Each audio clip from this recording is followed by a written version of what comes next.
உங்களுக்கு ஆலோசனை சொல்கிறேன். நான் நேசிக்கிறவர்களோ அவர்களை கடிந்து கொண்டு சிட்சிக்கிறேன். ஆகையால் நீ ஜாக்கிரதையா இருந்து மனம் திரும்பு. இப்ப பாருங்க, ஆண்டவர் 2ஆம் வருகையில வந்திருக்கும் போது இந்த லவோதிகேயா சபை மனம் திரும்ப வேண்டியிருக்கு. வந்தவனே தூக்கிடுவாரா? ரெடி பண்ணி தான் தூக்குவார். இதுதான் வசனம் இருக்குது. சரிங்களா? இதெல்லாம் நம்ம 2ஆம் வருகையினுடைய எதிர்பார்ப்புல தவறாக புரிந்து கொண்டு இருக்கிறோம். 2ஆம் வருகையினுடைய எதிர்பார்ப்புங்கிற ஒரு விஷயத்துல கிறிஸ்தவ மார்க்கம் தவறாக புரிந்து கொண்டிருக்கிற ஒரு சில விஷயங்கள். தொடர்ந்து வாசிங்க. இதோ வாசற்படியிலே நின்று தட்டுகிறேன். ஒருவன் என் சத்தத்தை கேட்டு கதவை திறந்தால் அவனிடத்தில் நான் பிரவேசித்து அவனோடு கூட போஜனம் பண்ணுவேன். அப்ப இதுதான் 2ஆம் வருகையில அவர் வாசல் அருகேன்னா, வாசல்ங்கிறது எதை நம்ம பார்த்தோம்? மேகம். இதை வசனத்துல பார்த்தோம். சரிங்களா? அப்ப மேகத்துக்கு மேல 2ஆம் வருகையில வந்து பூமியினுடைய வாசல் என்ன மேகத்துக்கு மேல வந்திருப்பார். வாசல் அருகே 2ஆம் வருகையில வந்து நின்று கதவை தட்டிக்கிட்டு இருப்பார். கதவுனா நம்மளுடைய கதவு எதுங்க? இருதயம்ங்கிறது வீடு, கதவுங்கிறது காது. காது வழியாக காதை தட்டி நான் உள்ள வர்றேன், என்னை ஏத்துக்க, இந்த உண்மையான காரியத்துக்குள்ளாக நீ ஜீவிக்க ரெடியாகு அப்படிங்கிற அந்த சத்தியத்தையும் 2ஆம் வருகையின் காரியங்களையும் நம்மளுக்கு என்ன பண்ணுவாராம்? தெளிவுபடுத்துவார். இதுதான் விஷயம். சரிங்களா? அப்படிங்கும் போதுதான் இப்ப நம்ம இதுவரையும் நம்ம 2ஆம் வருகையின் காரியத்துல உலக கிறிஸ்தவ மார்க்கம் இதுவரை யூடியூப்ல அது இதுன்னு பார்த்துக்கிட்டு இருக்கிற விஷயத்தெல்லாம் தயவு செய்து க்ளோஸ் பண்ணிடுங்க. இப்ப நம்ம எப்படி பார்க்கலாம்னா, பைபிள் என்ன சொல்லுது அப்படி பார்த்தோம்னா தான் 2ஆம் வருகை குறித்த காரியத்துல தெளிவா புரிந்து கொள்ள முடியும். இப்ப நம்ம மத்தேயு 24ஆம் அதிகாரத்துல படிச்ச ஒரு சில விஷயங்கள்லாம் நம்ம திரும்ப திரும்ப படிக்க சொல்றோம். ஏன்னா அதுலதான் நிறைய விஷயம் 2ஆம் வருகை குறித்த காரியம் நிறைய இருக்கு. சரிங்களா? ஆண்டவர் 2ஆம் வருகையில வரும்போது ஒரு சில விஷயத்தை இன்ஃபர்மேஷனா கொடுக்கிறார் பாருங்க. லூக்கா 17ஆம் அதிகாரத்துல படிக்கலாம்.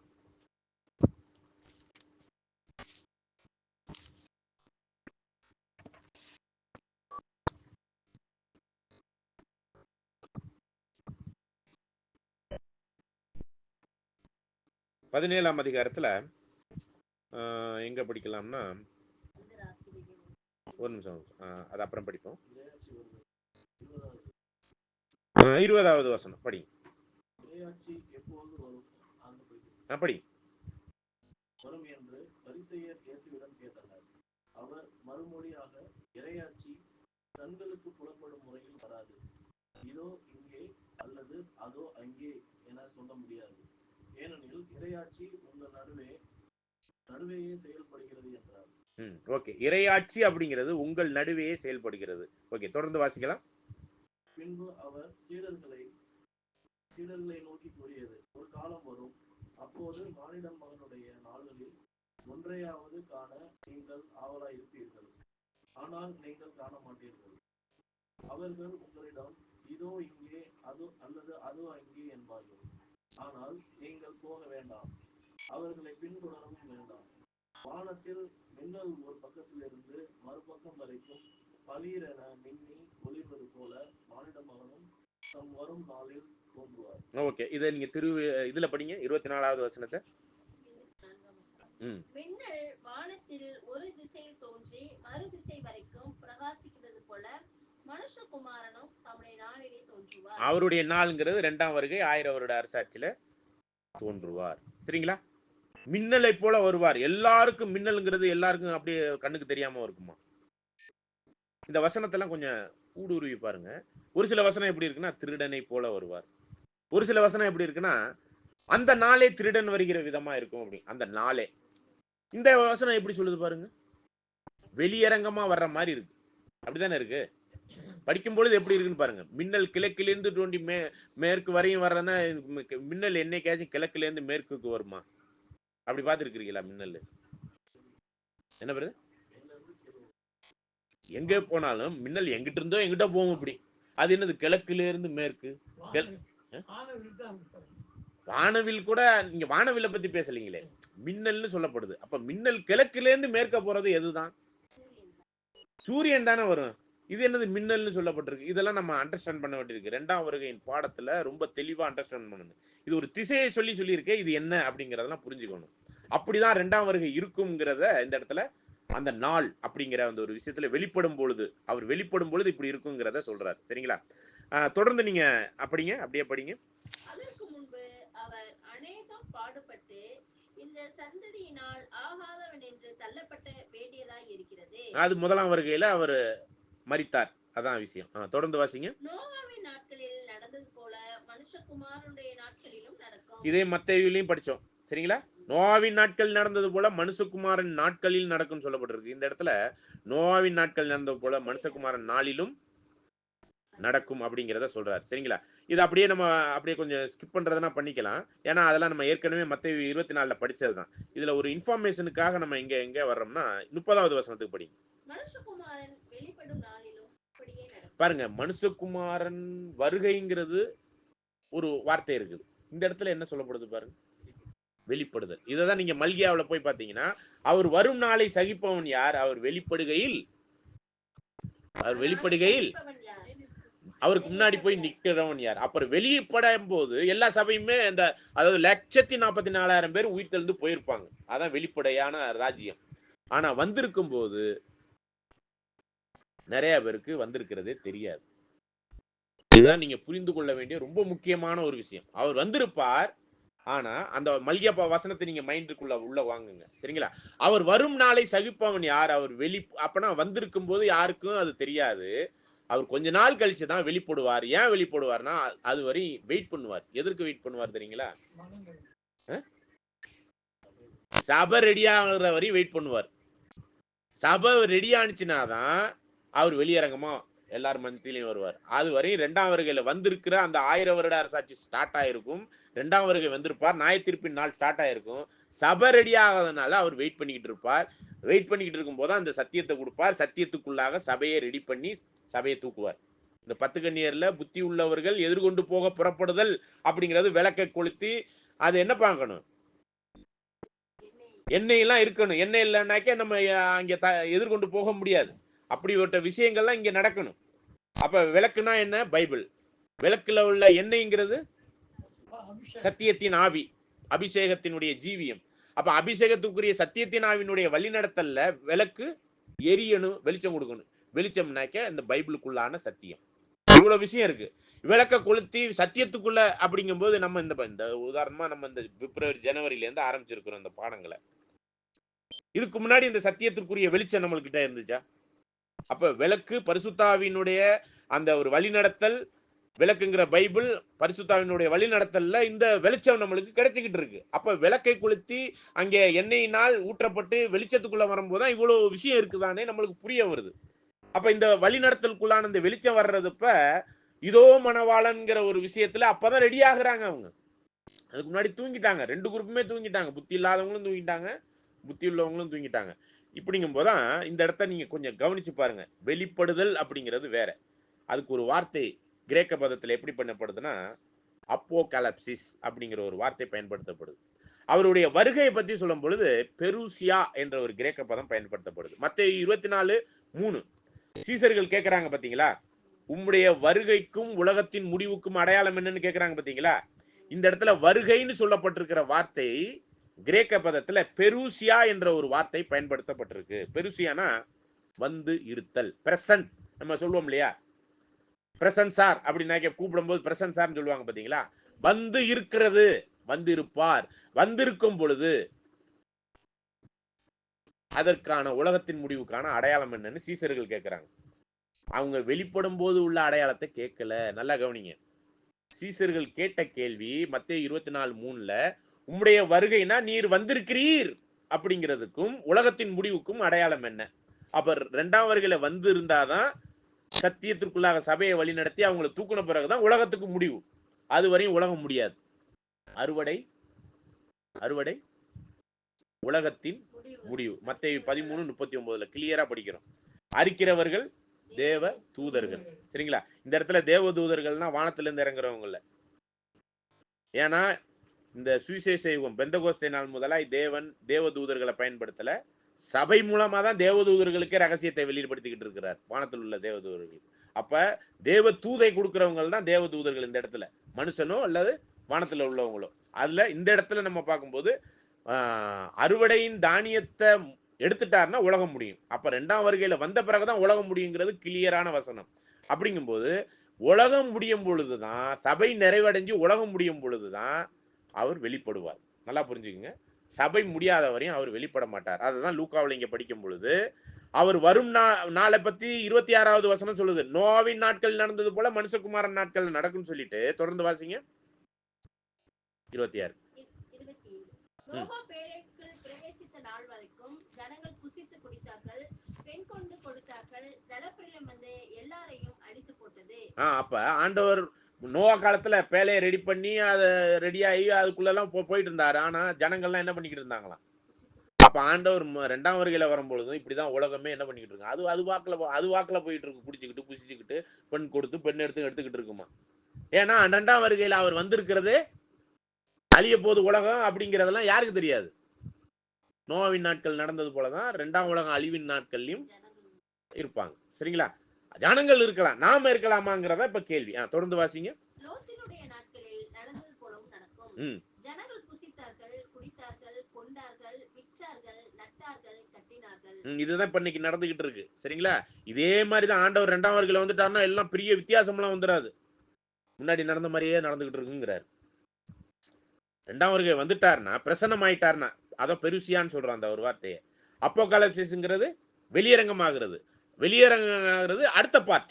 இந்த 1000 வருட அரசாட்சியில ஒரு குறிப்பிட்ட நாள் கழிச்சு வெளியரங்கமா வந்ததை காமிப்பாரு. ஆனா வந்திருக்கும் போது யாருக்குமே தெரியாது, நிறைய பேருக்கு தெரியாது, தெரிய வேண்டியவங்களுக்கு மட்டும்தான் தெரியும். இதான் விஷயம். சரிங்களா? தொடர்ந்து வாசிங்க. லோத்து சோதோமை விட்டு புறப்பட்ட நாளிலே வானத்திலிருந்து அக்கினியும் கந்தகமும் வர்ஷித்து எல்லாரையும் அழித்து போட்டது.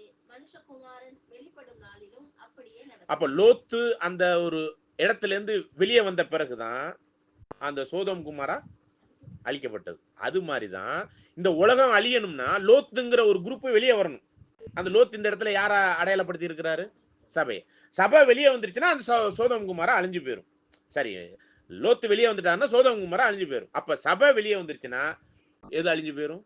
இப்ப இந்த உலகம் அழிஞ்சு போயிடும். இதான் சிம்பிள் அண்டர்ஸ்டாண்டிங். ரொம்ப போட்டு நம்ம மைண்டை போட்டு உடச்சிக்கிட்டுலாம் இருக்க வேணாம். அப்படி அழியும் பொழுது என்ன சொல்றாரு பாருங்க வசனம். மனுஷகுமாரன் வெளிப்படும் நாளிலும் அப்ப வந்திருக்கும் போது இதெல்லாம் எப்பயும் நடக்கிற மாதிரி தான் நடக்கும், வித்தியாசம்லாம் இருக்காது. சரிங்களா? இதை பேதுரு சொல்றார் அவருடைய கடிதத்துல. 2 பேதுரு 3ஆம் அதிகாரம் 4வது வசனத்தை படி. 2 பேதுரு 3ஆம் அதிகாரம் 4ஆம் வசனம்.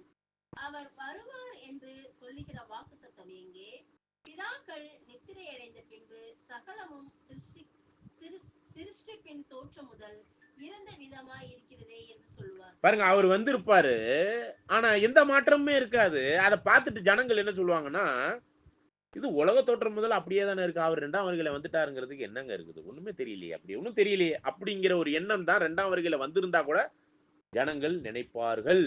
அப்படிங்க பிறகு அவரது வருகையை பற்றிய வாக்குறுதி என்ன ஆயிற்று? நம் தந்தையரும் இறந்து போயினர், படைப்பின் தொடக்கத்தில் இருந்தது போல எல்லாம் அப்படியே இருக்கு. அப்படியே தானே, மாற்றம் இல்லாம இருக்கு. புசித்தார்கள், குடித்தார்கள், 2ஆம் வருகையில வந்துட்டாருங்கிறதுல என்ன இருக்கும்? அப்படி ஒன்றும் வித்தியாசம் தெரியலையே. அப்படிதான் அது இருக்குமா 2ஆம் வருகை. தொடர்ந்து வாசிங்க. இப்ப பேதுருவே வாசிங்க. இப்ப பூர்வ காலத்தில் தேவனுடைய வார்த்தையினாலே வானங்களும் ஜலத்தினின்று தோன்றி ஜலத்தினாலே நிலை கொண்டிருக்கிற பூமியும் உண்டாயினது என்பதையும், அப்பொழுது இந்த உலகம் ஜல பிரயாணத்தினாலே அழிந்தது என்பதையும் மனதார அறியாமல் இருக்கிறார்கள். அது முதலாம் உலகத்தை பத்தி நம்ம பாடம் பார்க்கும்போது இதெல்லாம் புரிஞ்சிருக்கும் நம்மளுக்கு. அப்ப இருந்த உலகமே இருக்கிறதா இன்னைக்கு வரையுமே தெளிவில்லை கிறிஸ்தவத்துல. வானத்துல தண்ணி இருந்துச்சு, பூமியில தண்ணி இருந்துச்சு, தரையில அப்படிங்கிறதெல்லாம் நோவா காலத்துல ஒரு பந்து போன்ற படலம் இருந்துச்சு, கெனோப்பி அப்படிங்கிறதெல்லாம் நம்ம பார்த்தோம் இல்லையா? அதை இன்னைக்கு கிறிஸ்தவத்துக்கே இன்னைக்கு தெரியாம இருக்கு. அதை தான் பேதுரு சொல்றாரு, இதை உணராமல் தெரியாமலே இருக்கிறாங்க. இப்படிப்பட்ட ஒரு உலகம் இருந்ததே யாருக்கு தெரியல? கிறிஸ்தவத்துக்கே தெரியல அப்படிங்கிறத இங்க சொல்ல வர்றாரு. தொடர்ந்து வாசிங்க. இப்பொழுது இருக்கிற வானம் பூமிங்கிறது 2ஆம் உலகம். இப்ப நம்ம வாழ்ந்து கொண்டு இருக்கிற நோவாவுக்கு அப்புறம். சரிங்களா? இந்த 2ஆம் உலகம். இப்பொழுது இருக்கிற வானங்களும் பூமியும் அந்த வார்த்தையினாலே அக்கினிக்கு இரையாக வைக்கப்பட்டு தேவ பக்தி இல்லாதவர்கள் நியாய தீர்க்கப்பட்டு அழிந்து போகும் நாள் வரைக்கும். அழிந்து போகும் நாட்களா நாளா?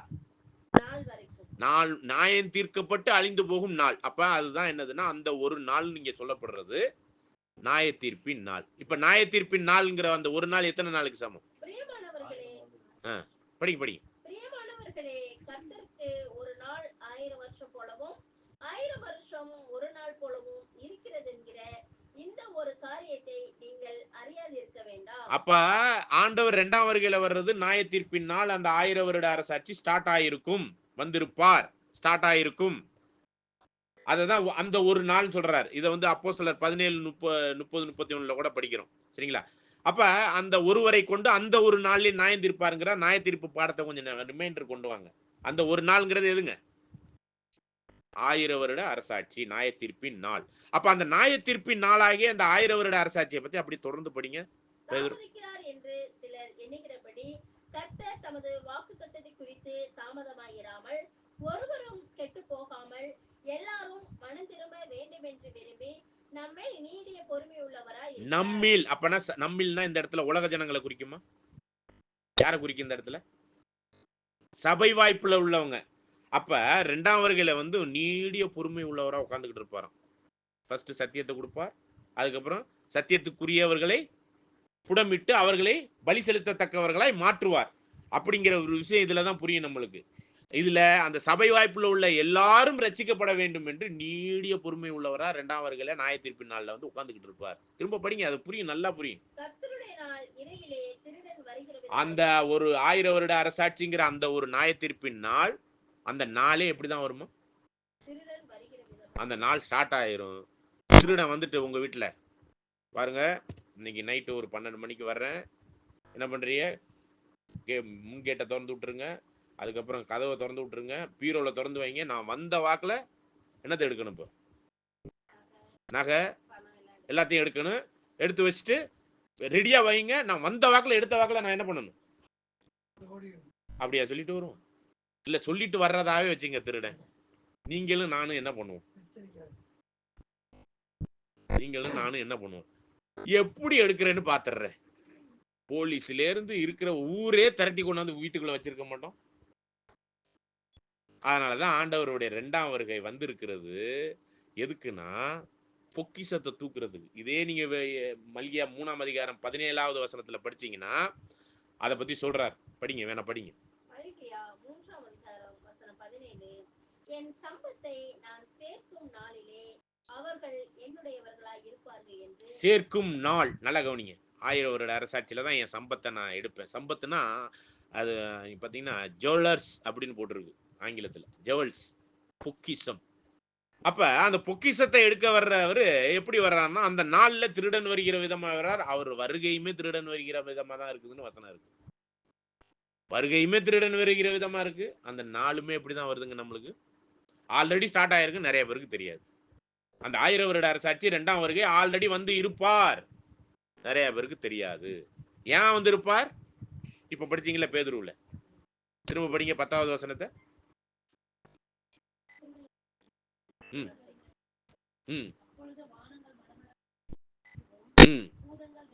பாருங்க, எப்பொழுது? கர்த்தருடைய நாள்ல தான் வானம் அப்படிங்கிறதுல. இன்னைக்கு வானம்னா என்னது? நட்சத்திரம், சூரியன், சந்திரனா? வானத்துல இப்ப யார் இருக்கிறா? பொல்லாதாவிகள் சேனை. அந்த வானமண்டலத்தில் உள்ள பொல்லாதாவிகளின் சேனையினுடைய பிரபு யாரு? சாத்தான். நல்லா கவனிங்க. வானம் மடவென அகடும்னா இந்த மேகத்தையா மடமடன்னு அகற்ற போறா நம்ம நினைச்சுக்கிட்டு இருக்கிற மாதிரி. அப்ப வானத்துல யார் போகணும்? இப்ப புதிய வானம் யாருங்க?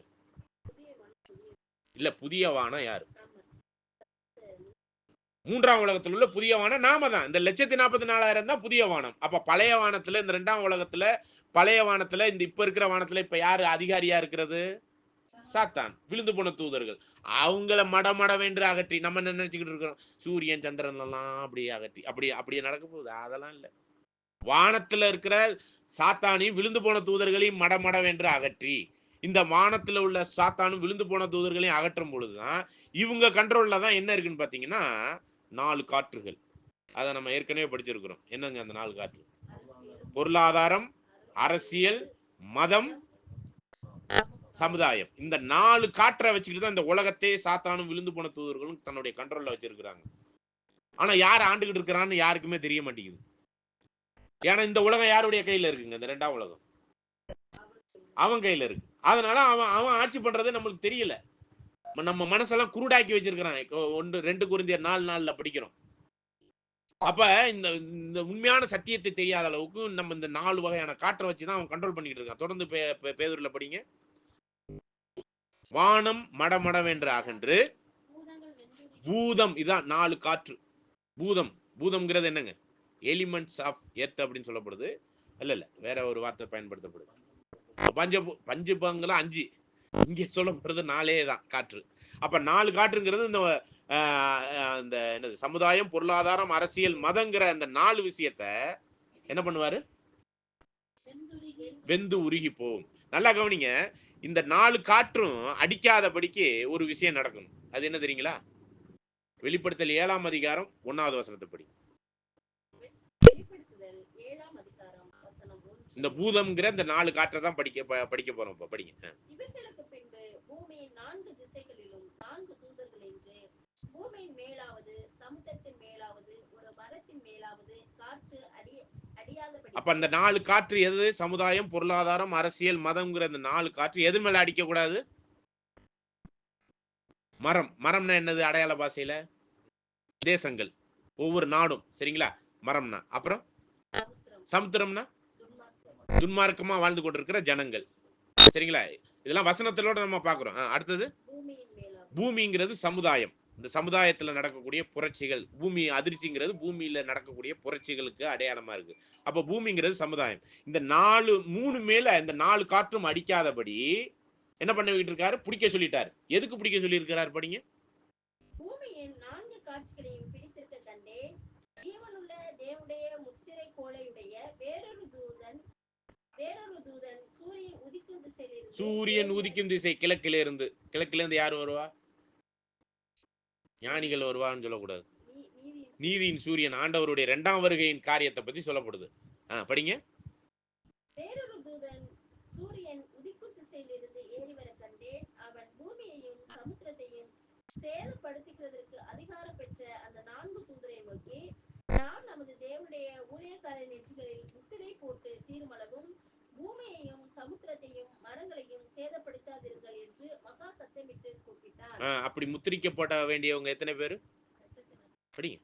முத்திரை போடப்பட்டவர்களின் தொகையை சொல்ல கேட்டேன். இஸ்ரவேல் தேவனுடைய சகல கோத்திரங்களிலும் முத்திரை போடப்பட்டவர்கள் இந்த 1,44,000 பேர் முத்திரை போட்டு தேர்ற வரையும் ஆண்டவர் 2ஆம் வருகையில வந்தாலும், நல்லா கவனிங்க, 2ஆம் வருகையில வந்தாலும் அவர் என்ன பண்ண மாட்டார்? இந்த உலகத்தை அழிக்க விட மாட்டார். இந்த 4 காற்றினுடைய சேதத்தை அனுமதிக்க மாட்டார். அனுமதிச்சாலும் கொஞ்ச காலத்துக்கு தான் இருக்கும். அது பிடிச்சி வச்சுக்க சொல்லுவார். எதற்காக பிடிச்சி வச்சுக்க சொல்லுவாருன்னா, இந்த 1,44,000 பேர் ரெடி பண்ணணும். இதுதான் நம்ம பேதுருல படிக்கும் போது அவர் தாமதிக்கிறார் என்று சொல்லுகிறபடி, அவர் வாக்குத்தத்தத்தை குறித்து தாமதிக்கலையா? வாக்குத்தத்தம் என்னது?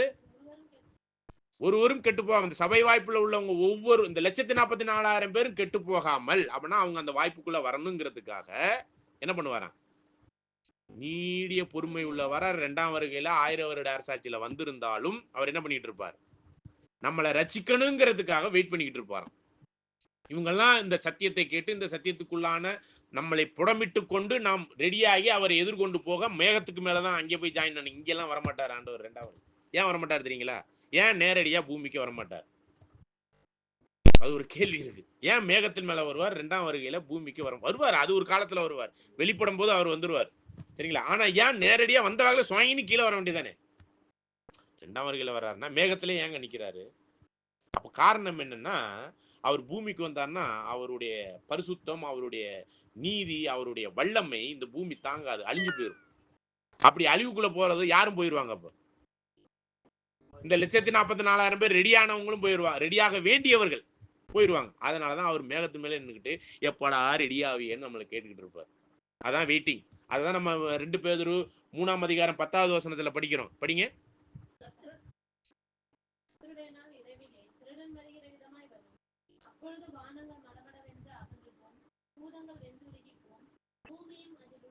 பூமி பாருங்க, 3 ஸ்டேஜ்ல தான் இந்த உலகத்தை அழிப்பார். ஃபர்ஸ்ட் வானத்தை, விழுந்து போன தூதர்கள், சாத்தானை அகற்றுவார். ஃபர்ஸ்ட் வந்தவனே அவர் செய்யற முத வேலை சாத்தானை பிடிச்சி கட்டுறது தான் முத வேலை, ஃபர்ஸ்ட் வேலையே.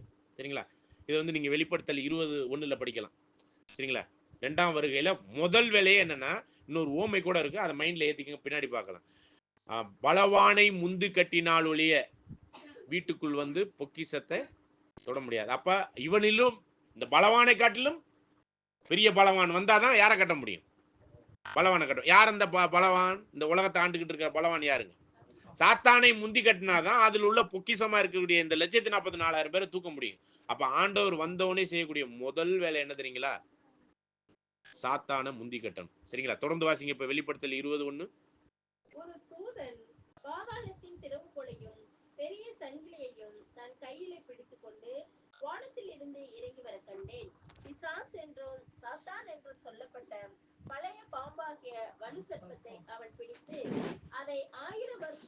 1000 வருஷம் அளவும் கட்டி வைத்து அந்த 1000 வருஷம் நிறைவேறும் வரைக்கும் அது ஜனங்கள் மோசம் போக்காத படிக்கு அதை பாதாளத்திலே தள்ளி அடைத்து அதன் மேல் முத்திரை போட்டான். அப்ப நல்லா கவனிங்க, ஆண்டவருடைய முதல் அந்த அந்த 1000 வருட அரசாட்சியினுடைய ஃபர்ஸ்ட் ஒர்க் என்ன தெரியுங்களா?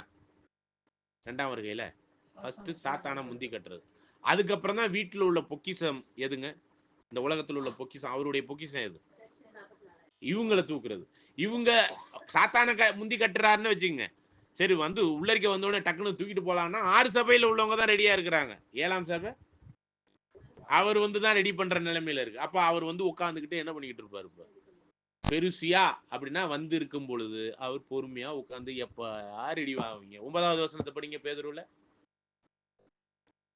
2 பேதுரு.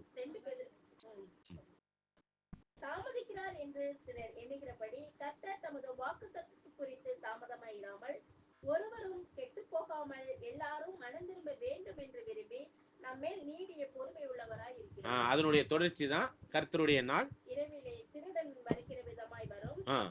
அப்பொழுது 1000 வருட அரசாட்சியாகி அந்த அந்த அந்த கர்த்தருடைய நாள்ல தான் ஃபர்ஸ்ட் வந்தவனே வானம் மடமடன்னா சாத்தான முதல்ல கட்டுவார். விழுந்து போன தூதர்கள் எல்லாம் போ, நீங்க இங்க இனிமே உங்களுக்கு வானத்துல உங்களுக்கு பொசிஷன்லாம் முடிஞ்சு போச்சு, நீங்க கீழே இறங்கி போங்க அப்படின்னு அனுப்பி விட்டுருவார். சரிங்களா? சாத்தான முதல்ல கட்டணும். அடுத்தது படிங்க. பூதங்கள்னா இந்த 4 காற்றை பிடிச்சி வச்சுக்க சொல்லுவார். அது பெரிய சேதம் அடைச்சி பண்ணிக்கிட்டு இருக்கும் இந்த உலகத்தின் மேல. அதை என்ன பண்ணுவார்? பிடிச்சி வச்சுக்கோங்கன்றார். எதுக்காக பிடிச்சி வைக்க சொல்றாரு? 1,44,000 பேர் ரெடி ஆகிறதுக்காக. அப்போ முத்திரிக்கப்பட்டு தீர்ற வரையும் இந்த 4 காற்றும் 2ஆம் வருகையில வந்த பிறகு எலிமெண்ட்ஸ் ஆஃப், அதாவது என்னது சொல்லப்படுது, பூதங்களை அதுக்கப்புறம் தான் அடுத்த ஸ்டேஜ்ல வெந்து உருகும். பூமியில உள்ள கிரியைகள் நம்ம கலாத்தியர் 5ஆம் அதிகாரத்துல 17ல இருந்து பார்ப்போம். ஒரு சில அருவருப்பான பாவங்களை பத்தி சொல்ல, அந்த கிரியைகள்லாம் அதுக்கப்புறம் தான் கடைசியில் அழிப்பார். வந்தவுடனே நேரடியா இங்க பூமியை வந்து அழிக்க மாட்டார். வந்தவுடனே இந்த அருவருப்பான காரியத்துக்குள்ளதான் இந்த சபையே என்ன இருக்கு? நிர்வாணியும் தெளிவில்லாத சத்தியத்திலும் அவர் எதிர்கொண்டு நிற்கக்கூடிய தகுதி இல்லாத நிலைமையில இருக்கிறதுனால ஃபர்ஸ்ட் என்ன பண்ணுவார்னா மேகத்தின் மேல வந்து இருந்துகிட்டு ரெடியாகுங்கப்பா இதோ மணவாளன் சொல்லும் போதுதான் அப்பதான் விளக்க கொளுத்தி எண்ணெய் ஊற்றி அங்கே எரிய வேண்டிய இருக்குது அப்படிங்கிறத நீங்க ஃபர்ஸ்ட் நீங்க புரிஞ்சீங்கன்னா தான் 2ஆம் வருகையினுடைய எதிர்பார்ப்பு அப்படிங்கிறது முழு கிறிஸ்தவம் தவறாக புரிந்திருக்குங்கிறத நீங்க புரிஞ்சுக்க முடியும். தொடர்ந்து பேதுருல படிங்க. இப்படி இவைகள் எல்லாம் அழிந்து போகிறபடியினால் நீங்கள் எப்படிப்பட்ட பரிசுத்த நடக்கையும் தேவ பக்தியும் உள்ளவர்களாய் இருக்க வேண்டும். தேவனுடைய நாள் சீக்கிரமாய் வரும்படிக்கு மிகுந்த ஆவலோடு காத்திருங்கள். அந்த நாளில் வானங்கள் வெந்து அழிந்து பூதங்கள் எரிந்து உருகிப்போம். அவருடைய வாக்குத்தத்தின்படியே நீதி வாசமாயிருக்கும். புதிய வானங்கள். அப்ப அவர் 1000 வருட அரசாட்சிக்குரிய இதுல ஃபர்ஸ்ட் என்ன பண்ணணும்னா இந்த 2ஆம் உலகத்தை அழிக்கணும். அதுக்கு 2ஆம் உலகத்தை அழிக்கணும்னா சபை ரெடி ஆகணும். சபை ரெடி ஆகணும்னா சத்தியம் தெளிவுல சத்தியத்தை கத்துக்கணும். சத்தியத்தை கத்துக்கொண்டு எதிர்கொண்டு போக புறப்படணும். இவ்வளவு விஷயம் நடந்தாதான் 2ஆம் உலகம் அழியும். அறுவடை உலகத்தின் முடிவு. இப்ப இந்த 2ஆம் உலகம் அழியும் பொழுதுதான் இனி வரும் உலகம் புதிய வானம் புதிய பூமி ரெடி ஆகும். அப்போ புதிய வானம் புதிய பூமியில 6 சபையில உள்ளவங்க புதிய வானத்துக்குரியவர்கள். 7ஆம் சபை ரெடி ஆயிருமா? ரெடி ஆயிருக்குமா? ரெடியாகி தான் போகணும். அதான் எதிர்கொண்டு போக புறப்படணுங்கிறத தெசலோனிக்கர்ல படிக்கிறோம். சரிங்களா? அப்ப ரெடியாகி போனாதான் இந்த உலகத்துக்கு அழிவு. நல்லா புரிஞ்சுக்கலாம். அப்பதான் புதிய வானம் புதிய பூமி. அப்பனா இந்த 2ஆம் உலகம் அழிஞ்சுக்கிட்டு இருக்கும், 3ஆம் உலகம் படைக்கப்பட்டு கொண்டு இருக்கும். இதுதான் நம்ம அண்டர்ஸ்டாண்ட் பண்ணணும். ஒன்னு அழிஞ்சுக்கிட்டு இருக்கும், இன்னொன்னு என்ன ஆகிட்டு இருக்கும்?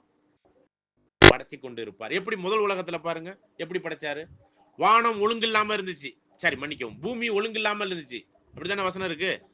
நீரின் மேல் பரிசுத்த ஆவி அசைவாடி கொண்டிருக்கிறத பாக்குறோம். ஆதியிலே தேவன் வானத்தையும் பூமி படைத்தார். பூமியோ ஒழுங்கு இல்லாம இருந்துச்சு. அப்ப 6 நாள் என்ன பண்ணாருங்க? மனுஷ குடியிருப்புக்காக ஒழுங்குபடுத்தினார், படைத்தார். நல்லா புரிஞ்சுக்கலாம், சரி பண்ணார். அதே மாதிரிதான் இந்த 2ஆம் உலகம் சரியில்லை, அதை அழிக்கணும். அதே அழிக்கிறதுக்கு முன்னாடி எதை ரெடி பண்ணணும்? புதிய வானத்தை ரெடி பண்ணணும். பாருங்க, முதல் உலகம் கூட அழிஞ்சிச்சு. முதல் உலகத்துக்கு எல்லாத்தையும் அழிச்சிருந்தாக்க 2ஆம் உலகம் வந்திருக்குமா? அப்ப முதல் உலகத்திலேயே 2ஆம் உலகத்துக்குரிய கப்பல் இன்னைக்கு விசுவாச கப்பல், அன்னைக்கு நோவா ஏற்படுத்தின கப்பல். கப்பல் மட்டும் ரெடி ஆகலைன்னா இந்த 8 பேர் தப்பிச்சிருப்பாங்களா? அப்ப முதல் உலகத்துல எது ரெடி ஆயிடுச்சுங்க? இரண்டாம் உலகத்துக்குரியவர்கள் ரெடியா இருந்தாங்க. நல்லா கவனிங்க. முதல் உலகத்துக்கு அழியும் பொழுது இரண்டாம் உலகத்துக்குரியவர்கள் என்னவா இருந்தாங்க? மிருகங்கள் முதற்கொண்டு எல்லாமே ரெடியா இருந்துச்சு. அதெல்லாம் பேழைக்குள்ள போனதுனால தப்பிச்சிச்சு. அப்ப முதல் உலகம் அழியறதுக்கு முன்னாடி இரண்டாம் உலகம் ரெடி ஆயிருக்கும். அதுக்குரிய தயாரிப்பு வேலைகளை மனுஷனுக்கிட்டே கொடுத்துட்டார், நோவா கிட்ட. அந்த அவரோடு கூட இருந்தான். அதே மாதிரிதான் இரண்டாம் வருகையில நோவாவின் நாட்கள் நடந்தது போல மனுஷகுமாரன் நாள். அப்ப மனுஷகுமாரன் நாள்ல இந்த இரண்டாம் உலகம் அழியறதுக்கு முன்னாடி எது ரெடியா இருக்கணும்? புதிய வானம் ரெடியா இருக்கணும். அப்பதான் மூன்றாம் உலகம் பிரம்மாண்டமா செயல்படும். அப்ப இங்க மூன்றாம் உலகத்துக்குரியவர்கள் ரெடியே ஆகலைன்னா எப்படி இரண்டாம் உலகத்தை அழிப்பாரு? இவ்வளவு விஷயத்தை உள்வாங்கி இருந்தாதான் இரண்டாம் வருகையின் குறித்த காரியங்கள் புரியும். அவருடைய பிரசனமாகுதல். ஆனா பிரசனமாகி சபை ரெடியாகி போயிருச்சுன்னா தான் என்னதுங்க? வெளியரங்கமான வெளிப்படுதல். அதுவரையும் அவர் வந்திருக்கிற அந்த நாளும் அவருடைய வருகையும் வந்திருக்கிறது யாருக்கு தெரியாது? யாருக்கு தெரியாது? யாருக்குமே தெரியாது. ஆனா யாருக்கு தெரியணுமோ அவங்களுக்கு மட்டும் தெரியும். சரிங்களா? இதை வந்து நம்ம தொடர்ந்து அடுத்த கூடுகையில கூட யாருக்கு மட்டும் தெரிய வாய்ப்பு இருக்குங்கிறத நம்ம பார்க்கலாம். இப்ப நம்ம இந்த ஒரு சில வசனங்களை முடிச்சிடலாம். லூக்காவில் படிச்சோம் இல்லையா? லூக்கா 17ஆம் அதிகாரத்துல படிச்சோம் இல்லையா? எங்க நடக்கும் படிங்க. அந்த நாளிலே பாருங்க, நல்லா காருங்க. அந்த நாளிலே, அந்த நாள்னா புரியுதுங்களா? அப்பனா 1000 வருட அரசாட்சி என்ன இருக்கணும்? ஸ்டார்ட் ஆகி கொஞ்ச நாள் கழிச்சு தான் அது வெளிப்படுவார். வந்திருக்கும் போது திருடன் வருகிற விதமாய் வந்து இருப்பார், பிரசன்னமாய் இருப்பார். அவர் வந்து பிரசன்னமாய் இருக்கிறதுக்கான நோக்கம் என்னன்னா, இங்க சபையை ரெடி பண்ணணும். அது முதல்ல அவர் செய்ய வேண்டியது சாத்தானை கட்டணும். விழுந்து போன தூதர்களை கட்டணும்னு சொல்லல, சாத்தானை கட்டணும். இதை பாயிண்ட் புரிஞ்சுக்கோங்க. அப்பதான் நம்ம ஒரு சில விஷயத்தை இன்னும் தெளிவா புரிஞ்சுக்கணும். சாத்தானை மட்டும்தான் கட்டுவார ஒழிஞ்சு விழுந்து போன தூதர்களை கட்டுவதாக வசனம் இல்லை. திரும்ப சொல்றேன், இதை ஞாபகப்படுத்துறதுக்காக சொல்றேன். அவர் வந்தவனே முதல்ல கட்டுறது சாத்தானை, அதுக்கப்புறம் விழுந்து போன தூதர்களை கட்டுவதற்கான வசனம் இல்லை. சரிங்களா? அப்ப அவர் வந்து சபையை ரெடி பண்ணுவார். இதெல்லாம் நம்ம பார்க்கிறோம். அப்படி ரெடி பண்ணும் பொழுது எல்லாம் ரெடி ஆயிடுச்சுன்னா அவர் வெளியிடங்கமா வெளிப்படுவார். அப்படி வெளிப்படுகிற அந்த காலம் வரும்பொழுது நல்ல கவனிங்க. அந்த காலம் வரும்பொழுது வெளிப்படுகிற அந்த காலகட்டங்கள் வரப்போகிற அந்த தருணத்துல படிங்க. அந்த நாளிலே வீட்டின் மேல் இருப்பவன் வீட்டில் உள்ள தன் பண்டங்களை எடுத்துக்கொண்டு போக இறங்காமல் இருக்க கடவன். பாருங்க, இதெல்லாம் வந்து நம்ம லிட்டரலா எடுத்து யோசிச்சு பாருங்க. வீட்டில் மேல இருக்கிறவன், இப்ப இந்த வீட்டுல இருக்கிறோம்னு வச்சுங்க, கீத்து கொட்டாயில வீட்டு மேல இருப்போம். நம்ம வீட்டில் மேல இருக்கிறவன் கீழே இறங்க வேணாம்னா என்ன அர்த்தம்? மாடி வீடுனா கீழே இறங்க வேணாம்னு சொல்லலாம். இது என்ன அர்த்தத்துல சொல்லியிருக்கிறாருங்கிறத நீங்க புரிஞ்சுக்கணும். நம்ம ஹவு டு ஸ்டடியிலே இதுக்கான அர்த்தம் பார்த்துருக்கிறோம். ஞாபகப்படுத்தி பாருங்க. வீட்டின் மேல இருக்கிறவன் வீட்டுக்கு கீழே எது? சரி, ஓகே, அப்புறம் பார்ப்போம். இந்த பாடத்தை அந்த அடையாள பாஷையை அப்புறம் பார்ப்போம். பாருங்க, வயல்ல இருக்கிறவன் பின்னாடி திரும்ப கூடாது. இன்னொரு மத்தேயுல சொல்லும்போது வயல்ல இருக்கிறவன் வீட்டுக்கு வரக்கூடாதுன்னு வசனம் வரும். வஸ்திரத்தை மாத்துவதற்கு வீட்டுக்கு வராத இருக்கான்னு அப்படின்னு சொல்லப்பட்டிருக்கு. படிங்க. லோத்தின் மனைவியை நினைத்துக் கொள்ளுங்கள். ஜீவனை ரட்சிக்க வகை தேடுகிறவன் அதை இழந்து போவான். தான் இந்த உலகத்துக்குரிய ஒரு ஜீவன்ல வாழணும்னு நினைச்சு திரும்பி பார்த்தா ஆண்டவர் 2ஆம் வருகையில வந்திருக்கிறாருன்னா எங்க பார்த்து ஓடணும்? அந்த மலையை நோக்கி லோத்தும் மனைவியும் பிள்ளைகளும் ஓடி இருக்கணும். லோத்தும் பிள்ளைகளும் ஓடிட்டாங்க. இவங்க என்ன பண்ணாங்க? ஐயோ, என் பொருள் எல்லாம் இங்க இருக்குதேன்னு திரும்பி பார்த்தாங்க. போச்சு. அந்த ஓட்டத்துல அவங்க ஓட முடியல. இவங்க திரும்பி பார்க்காம ஓடினாங்க, போய் சேர்ந்துட்டாங்க. படிங்க தொடர்ந்து. அந்த ராத்திரியில் நல்ல கவனிங்க, ஆண்டவருடைய 2ஆம் வருகை ராத்திரியாக இருக்கும். சரிங்களா? ராத்திரிங்கிறத நம்ம இதுக்கு முன்னாடியே பார்த்துருக்கோம். பகல்னா என்ன, ராத்திரின்னா என்ன? 2ஆம் வருகையில இருக்கும்போது இந்த உலகமே துன்பத்துல தான் இருக்கும். இதுதான் விஷயம். சரிங்களா? இதை வந்து ராத்திரி நேரத்துல 12 மணிக்கு வருவார், 9 மணிக்கு வருவார், காலை அப்படியெல்லாம் அந்த ஒரு அர்த்தத்துல நம்ம எடுத்துக்கொள்ள முடியாது. சரிங்களா? தொடர்ந்து வாசிங்க. அந்த ராத்திரியிலே ஒரே படுக்கையில் படுத்திருக்கிற 2 பேரில் ஒருவன் ஏற்றுக்கொள்ளப்படுவான். நல்லா கவனிங்க, இந்த வசனத்தை கிறிஸ்தவம் தப்பா புரிஞ்சிருக்கு. இதுல என்ன வார்த்தை பயன்படுத்தப்பட்டிருக்கு சிஸ்டர்? ஒரே படுக்கையில் இருக்கிற 2 பேரில் ஒருவன் ஏற்றுக்கொள்ளப்படுவான். எடுத்துக்கொள்ளப்படுவானா ஏற்றுக்கொள்ளப்படுவானா? இதுல ஏற்றுக்கொள்ளப்படுவான். சரிங்களா? எங்க ஏற்றுக்கொள்ளப்படுவாங்கிற ஒரு கேள்வியை மட்டும் எழுப்பிங்க. 2 பேரும் ஒரு படுக்கையில படுத்திருப்பாங்களாம். ஒருவன் ஏற்றுக்கொள்ளப்படுவான், ஒருத்தன் கைவிடப்படுவான். தொடர்ந்து வாசிங்க. திரியை திரிக்கிறன்னா மாவு அரைக்கிறவங்க. 2 ஸ்திரீகள் மாவு அரைச்சிக்கிட்டு இருப்பாங்களாம்.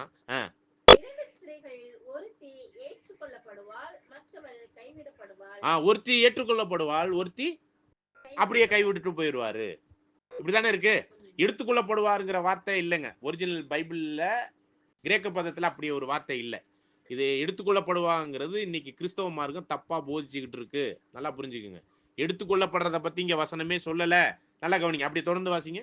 வயலில் இருக்கிற 2 பேரில் ஒருவன் ஏற்றுக்கொள்ளப்படுவான், மற்றவன் கைவிடப்படுவான் என்று உங்களுக்கு சொல்லுகிறேன் என்றார். இப்ப இந்த வசனத்தெல்லாம் நம்ம தப்பா புரிஞ்சிருக்கிறதுனாலதான் 2ஆம் வருகை குழப்பமா இருக்குதுங்க. இதுல உள்ளதெல்லாம் ஏற்றுக்கொள்ளப்படுறதை தான் சொல்லப்படுறது கொஞ்சம் எடுத்துக்கொள்ளப்படுறதை பத்தி சொல்லவே இல்லை. இப்ப பாருங்க, சீசர்கள் ரொம்ப தெளிவு. நம்ம அவங்கள காட்டிலும் தெளிவா இருக்கணும். இப்போ சரிங்களா, சீசர்கள் ஒரு கேள்வி கேட்கறாங்க ஆண்டவர்கிட்ட. ஏன்னா 3 சுச்சுவேஷனை சொல்றாரு. 2 பேர் படுத்திருப்பாங்க, ஒருத்தர் ஏற்றுக்கொள்ளப்படுவார். 2 பேர் மாவரைப்பாங்க, ஒருத்தர் ஏற்றுக்கொள்ளப்படுவார். 2 பேர் வயல்ல இருப்பாங்க, ஒருத்தர் ஏற்றுக்கொள்ளப்படுவார்னு சொல்லும்போது சீசர்கள் தெளிவு. படிங்க. அவர்கள் அவருக்கு பிரதியுத்தரமாக, சீசர்கள் ஆண்டவர்கிட்ட கேட்கறாங்க ஒரு கேள்வி. எங்கே ஆண்டவரே? எங்கே ஏற்றுக்கொள்ளப்படுவார்கள் ஆண்டவரே? நல்லா கவனிங்க, நல்லா கவனிங்க. சீசர்கள் என்ன கேள்வி கேட்டாங்க? அதாவது 2 பேர் படுக்கையில இருப்பாங்க, ஒருவர் ஏற்றுக்கொள்ளப்படுவார். 2 பேர் வயல்ல இருப்பாங்க, ஒருவர் ஏற்றுக்கொள்ளப்படுவார். 2 பேர் மாவரைச்சிக்கிட்டு இருப்பாங்க, ஒருவர் ஏற்றுக்கொள்ளப்படுவார், ஒருவர் கைவிடப்படுவார். எங்கே ஏற்றுக்கொள்ளப்படுவார்கள் ஆண்டவரேன்னு தான் கேள்வி. நல்ல அப்படிதானே? எங்கே எங்கே ஏற்றுக்கொள்ளப்படுவார்கள் ஆண்டவரேன்னு சொன்னா, ஒருவேளை நம்மளுடைய எதிர்பார்ப்பு எங்கேன்னு நம்ம நினைச்சுக்கிட்டு இருப்போம். பரலோகத்துல தானே. இப்ப பதில பாருங்க. அதற்கு அவர், பிணம் எங்கேயோ அங்கே கழுகுகள் வந்து கூடும் என்றார். பிணம் இருக்கிற இடத்துல கழுகுகள் வந்து கூடுற மாதிரி அந்த இடத்துக்கு ஏற்றுக்கொள்ளப்படுவார்கள். ஏதாச்சும் புரிஞ்சிச்சு? என்ன சிஸ்டர்? இல்ல, பழமொழியா இருந்துட்டு போகுது. ஏதாச்சும் புரிஞ்சிச்சா? ஏற்றுக்கொள்ளப்படுறாரா நம்ம எதிர்பார்க்கறது எங்க? பரலோகம். அதை அறுக்கணும். அததான் நம்ம கிறிஸ்தவம் எப்படி சொல்லிக்கிட்டு இருக்குன்னா, எடுத்துக்கொள்ளப்படுவார்கள் பரலோகத்துக்கு. அப்படிங்க வசனம் சொல்லவே இல்லை. அப்ப நல்லா கவனிங்க. 10 கன்னியர் உவமை மாதிரிதான். ஒரு குரூப் ஏற்றுக்கொள்ளப்படுறாங்க, ஒரு குரூப் கைவிடப்படுறாங்க. எங்கே ஏற்றுக்கொள்ளப்படுகிறார்கள்? எங்கே? மணவாளன். நல்லா கவனிங்க. அந்த 10 கன்னியர் உவமையில அந்த 5 பேர் இருக்கிறாங்கல்ல, அவங்க 5 பேரும் உண்மையிலே சபை வாய்ப்புல முத்திரிக்கப்பட்டு தீர்ந்தவர்கள் தான் இல்ல. அவங்க எங்க போறாங்க தெரியுங்களா? மத்தேயு 25ல 10வது வசனத்தை படிங்க. அப்படியே அவர்கள் வாங்க போன போது மணவாளன் வந்து விட்டார்.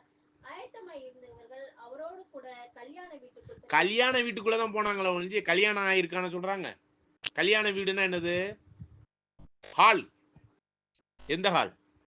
திருமண மண்டபத்துக்குள்ள போயிட்டாங்களாம். அதை கதவை அடைச்சிடுறாரு. புரியுதுங்களா? இப்ப திருமண மண்டபத்துக்குள்ள கல்யாண வீட்டுக்குள்ள என்ன நடக்கும்? தோழியா அது வந்து அங்கேயே 5 பேர் ரிஜெக்ட் ஆயிருச்சு, என்ன இல்லாதனால.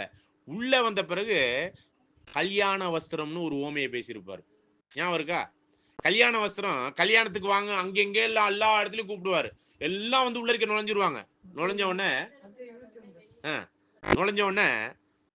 அங்க வந்து ராஜா தான் பையனுக்கு கல்யாணம் பண்றதுக்கு முன்னாடி வந்து விசிட் அடிப்பாப்புல. அங்க கல்யாண விருந்தெல்லாம் நடந்துகிட்டு இருக்கும். அப்ப கல்யாண ஹால்ல கல்யாண விருந்துங்கிறது தான் இந்த சத்தியங்களை நாம் பெற்றுக்கொள்கிறதா கல்யாண விருந்துல சத்தியம். இந்த உணவு, இந்த சத்திய விருந்து தான். இந்த சத்திய விருந்தை சாப்பிட்டுக்கிட்டு இருக்கும்போது வந்து விசிட் பண்ணுவார் அந்த ஓமையில. கல்யாண அந்த இதுல அதுல ஒருத்தர் ட்ரெஸ் இல்லாம இருப்பாப்புல. கல்யாண வஸ்திரம், மற்ற வஸ்திரம் போட்டு இருந்திருக்காப்புல, இல்ல போட்ட வஸ்திரத்தை கழட்டி வச்சிட்டாப்புல. சரிங்களா? ஏன்னா ஹாலுக்குள்ள உள்ள இருக்க நுழையும் போது கல்யாண வஸ்திரத்தோட தான் உள்ள இருக்க நுழையலாம். உள்ள நுழைஞ்ச பிறகு கழட்டி வச்சிருக்கிறாப்புல. அவருக்கு என்ன நடந்துச்சு?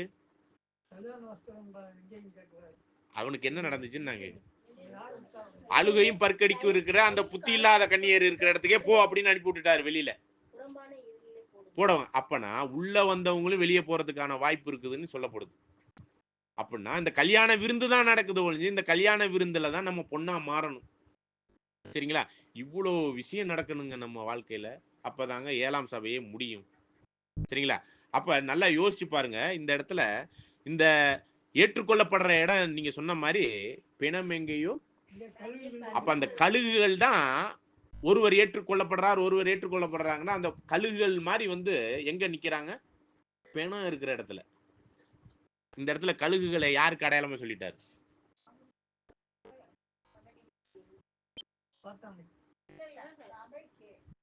பாருங்க நல்லா, இதுதான் நீங்க கவனிங்க, எங்கேயுமே சிதறடிக்காம. அதாவது இந்த கழுகுகள் யாருக்கு அடையாளமா சொல்லிட்டாருன்னா, கழுகுகளுக்கு ரொம்ப இன்ட்ரெஸ்டிங்கான, ரொம்ப ஈர்ப்பான, மூக்கு வேர்க்குன்னு சொல்லுவாங்கல்ல, கழுகுக்கு மூக்கு வேர்த்த மாதிரி பிணம் இருக்கு. அதுக்கு ரொம்ப டேஸ்டான உணவு எதுனாக்கே பிணம். பிணம்னா அந்த பாடி கிடக்கிற இடம், சரிங்களா? அந்த இடத்துல மூக்கு வேர்த்த மாதிரி வந்துருமா. அப்ப இரு குரூப் இருப்பாங்க, ஒருவர் கைவிடப்படுவார், இன்னொரு குரூப் அதுக்கு அந்த கழுகு மாதிரி வந்து அதுக்கு இன்ட்ரெஸ்டிங்கான டேஸ்டான உணவை சாப்பிடுற இடத்துக்கு வந்துருங்க. இதை வந்து நம்ம அடுத்த கூடுகையில பார்க்கலாம். அப்படிங்கிறது இந்த பிணம் எங்கேயோ அங்கே கழுகுகள் கூடுங்கிறது பழைய ஏற்பாட்டுல ஒரு புத்தகத்துல இருக்கு. எங்க இருக்கு? யோபுல இருக்கு. அதை தேடி கண்டுபிடிச்சு வாங்க, அதுலதான் சத்தியம் இருக்கு அதுல, சரிங்களா? அப்ப இந்த ஒரு காரியம்லாம் நம்ம புரியாம நம்ம என்ன பண்ண முடியாது, அறியாம இதில் அடையாள பாஷையில் சொல்லப்பட்டதெல்லாம் நம்ம லிட்டரலா பிணம் எங்கேயோ கழுகுகள் அப்படிலாம் நம்ம எடுக்க முடியாது. இப்ப நம்ம பார்த்த பாடத்தினுடைய நோக்கம் என்னன்னா, 2ஆம் வருகையில வந்துட்டாரா வரலையா அப்படிங்கிறது இல்ல. 2ஆம் வருகைக்குரிய ஒரு விஷயத்துல எதிர்பார்ப்புல நாம் எப்படிலாம் குழம்பி போயிருக்கிறோம், நாம் தெளிவா எப்படி ரெடியா இருக்கணுங்கிறதுக்கான ஒரு முகாந்திரத்தை தான் இப்ப நம்ம ஓபன் பண்ணியிருக்கிறோம், சரிங்களா? ஆக அந்த வகையில நம்ம லூக்கா 17ஆம் அதிகாரத்தை ஃபுல்லா படிச்சுட்டு வாங்க. அதே மாதிரி மத்தேயு 24ஆம் அதிகாரத்தை பல முறை படிக்க வச்சுட்டோம், திரும்பவும் கூட படிச்சுட்டு வாங்க. அவ்வளோ விஷயங்கள் இருக்கு 2ஆம் வருகை குறித்த ஒரு விஷயம், சரிங்களா? 24, 25 அதிகாரங்கள், சரிங்களா? ஆக இதையெல்லாம் நம்ம பார்த்து நம்ம என்ன மைண்டை என்ன பண்ணலாம்னா, ஆண்டவருடைய 2ஆம் வருகையில நம்ம எப்படி ரெடியா இருக்கணும். ஒருவேளை நம்ம தான் அந்த லவோதிக்கே சபையா இருந்தா நம்ம எதிர்கொண்டு போக புறப்படுவதற்கு ரெடியா இருக்கிறோமா? அப்படி போனோம்னா நம்ம போறதுக்கு இடையில எங்க போய் ஆகணும்? இப்போ கல்யாண சாலைக்குள்ள போகணும். கல்யாண சாலைனா அந்த விருந்து கொடுக்கக்கூடிய அந்த கல்யாண சாலைக்குள்ள புத்தி உள்ளவர்களா விளக்க கொளுத்தி எண்ணெய் வேறு உடையவர்களா போகணும். அங்க போன பிறகு அங்க வஸ்திரத்தை என்ன பண்ணிடக்கூடாது, என்ன பண்ணிடக்கூடாது, கழட்டிடக்கூடாது. நம்ம ஏற்கனவே ஒரு ஓமை பார்த்தோம், அதை நம்ம பின்னாடி பார்க்கலாம். அப்படி அங்க உள்ள போனவங்கல்ல முதல் இருக்கை விரும்பிகளா, பின்னிருக்கை விரும்பிகளா, மேல் இருக்கை விரும்பிகளா? மேல் இருக்க மட்டும்தாங்க காலி. முதல் இருக்கையெல்லாம் இன்னைக்கு நம்ம இந்த சத்தியத்தை கத்துக்கொண்டவர்களை, இப்ப நாங்க கத்துக் கொடுக்குற இந்த சத்தியத்தை கத்துக்கொண்டவர்கள்லாம் நான் தான் அப்படின்னு நிக்கிறவங்கலாம் அந்த முதல் இருக்கை, அவங்களுக்கெல்லாம் சபை வாய்ப்பு இல்லை. ஒருவேளை நாங்க இந்த இதை போதிக்கிறோம், இந்த காரியத்தை உங்களுக்கு சொல்லி கொடுக்குறோம்னா நாங்க தான் முதன்மையா இருக்கணும்னு நினைச்சோம்னா எங்களுக்கு சபை வாய்ப்பு இல்லை. பின்னிருக்கை அப்படின்னாக்கே அது எதுன்னா தாழ்மையான இருக்கை. அந்த இருக்கையில் இருக்கிறவங்களுக்கு தான் மேல் இருக்கை அப்படிங்கிற ஒரு விஷயம் இருக்கு. மேல் இருக்கைங்கிறது தான் மணவாட்டியினுடைய மணவாளனுக்கு பக்கத்துல உள்ள சீட்டு தான் காலியா இருக்கு. அந்த இருக்கைக்கு வர்றதுக்கு தான் இப்ப இந்த விருந்து சாலைக்குள்ள வந்திருக்கிறோம். இந்த சத்திய விருந்து சாலைக்குள்ள வந்திருக்கிறோம். சத்தியம் அவ்வளோ பிரம்மாண்டமா அப்படியே நிரம்பி போயிருக்கு. சாப்பிட்டுட்டு இப்ப எங்க ரெடி, எதுக்கு ரெடி ஆகணும்? இப்போ மேல் இருக்கைக்கு, மணவாளன் ரெடியா இருக்கக்கூடிய மேல் இருக்கைக்கு. இது கூட நீங்க லூக்கா 14ஆம் அதிகாரத்துல உள்ள அந்த ஒரு கல்யாண விருந்து அப்படிங்கிற ஒரு பாடம் ஓமை இருக்கு, அதையும் படிச்சுட்டு வாங்க. 14ல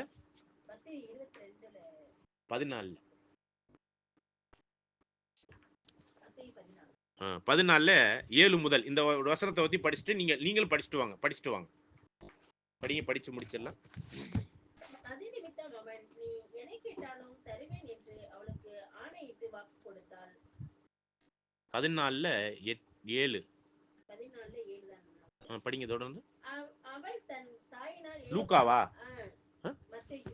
லூக்கா லூக்கா 14ஆம் அதிகாரம் 7ஆம் வசனம். விருந்துக்கு அழைக்கப்பட்டவர்கள் பந்தியில் முதன்மையான இடங்களை தெரிந்து கொண்டதை அவர் பார்த்து அவர்களுக்கு ஒரு உவமை சொன்னார். ஒருவனால் கல்யாணத்துக்கு நீ அழைக்கப்பட்டிருக்கும் போது பந்தியில் முதன்மையான இடத்தில் உட்காராதே. இன்னும் கனமுள்ளவன் ஒருவேளை அவனால் அழைக்கப்பட்டிருப்பான். அப்பொழுது உன்னையும் அவனையும் அழைத்தவன் உன்னிடத்து வந்து இவருக்கு இடம் கொடு என்பான். அப்ப முதல் இருக்கை விரும்பிகள் ஸ்டேஜ்ல முதல் இருக்கை, ஸ்டேஜ் அல்ல முதல் இருக்கை ஃபர்ஸ்ட் அப்படின்னு மாதிரி வச்சுக்கோங்க. விஐபி சீட்னு வச்சுக்கோங்க. அப்பொழுது நீ வெட்கத்தோட தாழ்ந்த இடத்திற்கு போக வேண்டியதா இருக்கும். நீ அழைக்கப்பட்டு இருக்கும் போது போய் தாழ்ந்த இடத்தில் உட்காரு. அப்பொழுது உன்னை அழைத்தவன் வந்து, சிநேகிதனே, உயர்ந்த இடம். அப்ப திருமண மண்டபத்துல முதல் இருக்கைன்னா அந்த ஃபர்ஸ்ட் விஐபி சீட்டு, அவங்கெல்லாம் சபை வாய்ப்புல வர முடியாது. அந்த 5 கன்னியர் புத்தி உள்ளவர்களா வந்தாலும் முதல் இருக்கை விரும்பிகளுக்கெல்லாம் என்ன இல்லை, மேல் இருக்கையில வாய்ப்பு இல்லை. பின் இருக்கைன்னு சொல்ல முடியாது, தாழ்மையான இருக்கைன்னு சொல்லுது. அந்த இருக்கையில் உள்ளவங்களை தான் கூட்டிட்டு போய் ஸ்டேஜில் உள்ள மாப்பிள்ளை பக்கத்தில் உள்ள அந்த இருக்கையில உட்கார வைக்க போறாங்க, அந்த யார மணவாட்டிய. சரிங்களா? ஆகவே அந்த புத்தி உள்ள 5 பேருமே மணவாட்டிகள் இல்ல, அதுல நிராகரிப்பும் இருக்கலாம். சரிங்களா? தொடர்ந்து வாசிங்க. தன்னைத்தான் உயர்த்துகிறவனும் தாழ்த்தப்படுவான், தன்னைத்தான் தாழ்த்துகிறவன் உயர்த்தப்படுவான் என்றார். ஓகே. ஆகவே இவ்வளவு விஷயங்களை பாருங்க, நம்ம இவ்வளவு விஷயத்தை உள்வாங்கி அதற்குரிய தயாரிப்பான வேலையில இல்லைன்னா நிச்சயமாகவே நாம் சபை வாய்ப்புக்குரிய ஓட்டத்துல இல்லை. ஓடுகிறவன் கடந்து ஓடுகிறவன், நல்லா கவனிங்க. அப்படி நீ அழைக்கப்பட்டு இருக்கும்போது போய் தாழ்ந்த இடத்தில் உட்காரு, அப்பொழுது உன்னை அழைத்தவன் வந்து, சிநேகிதனே, உயர்ந்த இடத்தில் வாரு. உயர்ந்த இடம் அதான் என்னன்னு சொல்றோம்னா மணவாட்டியினுடைய இருக்கை, முதல் இருக்கை அல்ல. நம்ம முதல் இருக்கையில வந்து இங்க சத்தியத்துக்குள்ளாக வரும்போது முதல் இருக்கை விரும்பிகளா இருக்கக்கூடாது, தாழ்ந்த இருக்கை. அதாவது ஆண்டவர் ஊழியம் கொள்ளும்படி வராமல் ஊழியம் செய்யும்படி வந்தார். சரிங்களா? அதற்காக அடிமையின் ரூபம் எடுத்து சீசர்களுடைய பாதம் கழுவுற அளவுக்கும் ஜீவனை கொடுக்கிற அளவுக்கும் அந்த ஊழியத்தை செஞ்சார். சரிங்களா? அவர் வரும்போதே ராஜா மாதிரி வந்திருந்தாருன்னா வந்திருக்கலாமா இல்லையா? சாலமோன் ராஜாவெல்லாம் எப்படி இருந்தாருன்னு பாருங்க, அந்த மாதிரிலாம் வந்திருக்கலாமா இல்லையா? அதான் இந்த பூமியில நம்ம தாழ்மையின் ஊழியத்திற்குரிய அந்த இருக்கை விரும்பிகளா இருந்தோம்னா தான் இந்த மேல் இருக்கை, ஹை பிளேஸ் அப்படிங்கிற அந்த இருக்கை கிடைக்கும். இங்க வந்து நம்ம ஒருத்தர் ஆளக்கூடிய இதுதான் எங்க நடந்துகிட்டு இருக்கு தெரியுங்களா? ஆர்சிலையும் நடக்குது, புரொட்டஸ்டாண்ட் அமைப்புல உள்ள எல்லாம் பாஸ்டர் தான் சொன்னதுதான்.